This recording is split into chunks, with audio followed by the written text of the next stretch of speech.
নমস্কার, সবাইকে স্বাগতম। আজকের ভিডিওটি ব্রেন এক্সারসাইজ করার জন্য করা হচ্ছে। আপনার সাবকনসিয়াস মাইন্ডকে অ্যাক্টিভ করার উদ্দেশ্যে করা হচ্ছে।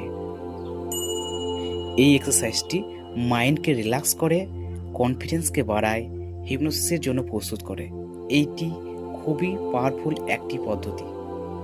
এই এক্সারসাইজটি একটি জায়গাতে স্থিরভাবে বসে করতে হয়। তাই এটা করার জন্য একটি জায়গায় স্থিরভাবে বসে পড়ুন। দেখবেন আপনার মোবাইলের স্ক্রিনে একটি নেগেটিভ ছবি আসবে এবং ওই নেগেটিভ ছবিটির নাকে একটি বিন্দু বা ডট দেখতে পাবেন। আপনার কাজ হচ্ছে ওই বিন্দুটির দিকে এক দৃষ্টিতে তাকিয়ে থাকা, চোখের পলক না ফেলে। কয়েক সেকেন্ড ওই ছবিটির দিকে আপনাকে এক দৃষ্টিতে তাকিয়ে থাকতে হবে, চোখের পলক না ফেলে।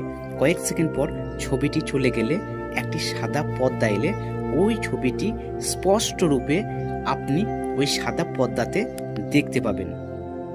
তো চলুন শুরু করি।